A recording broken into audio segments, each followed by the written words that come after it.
இறை வார்த்தை மார்க்கு நற்செய்தி அதிகாரம் 4 இறைவசனங்கள் 26 முதல் 34 முடிய. இயேசு கூட்டத்தை நோக்கி, இறையாட்சியை பின்வரும் நிகழ்ச்சிக்கு ஒப்பிடலாம். நிலத்தில் ஒருவர் விதைக்கிறார். அவர் எதுவும் செய்யாமலே நாள்கள் நகர்ந்து கொள்கின்றன. அவருக்கு தெரியாமல் விதை முளைத்து வளர்கிறது. முதலில் தளிர், பின்பு கதிர், அதன்பின் கதிர் நிறைய தானியம் என்று நிலம் தானாகவே விளைச்சல் அளிக்கிறது. பயிர் விளைந்ததும் அவர் அறிவாளோடு புறப்படுகிறார், ஏனெனில் அறுவடை காலம் வந்துவிட்டது என்று கூறினார். மேலும் அவர் இறையாட்சியை எதற்கு ஒப்பிடலாம், அல்லது எந்த ஊமையால் அதை எடுத்துச் சொல்லலாம்? அது கடுகு விதைக்கு ஒப்பாகும்.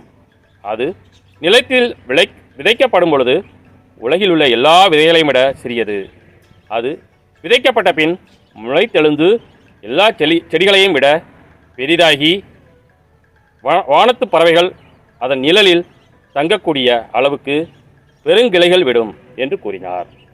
அவர்களது கேட்டறியும் திறமைக்கு ஏற்ப அவர் இத்தகைய பல உவமைகளால் இறைவார்த்தையை அவர்களுக்கு எடுத்துரைத்து வந்தார். உவமைகள் இன்றி அவர் அவர்களோடு பேசவில்லை. ஆனால் தனிமையாக இருந்தபோது தாம் சீடருக்கு அனைத்தையும் விளக்கிச் சொன்னார். கிறிஸ்துவின் நற்செய்தி.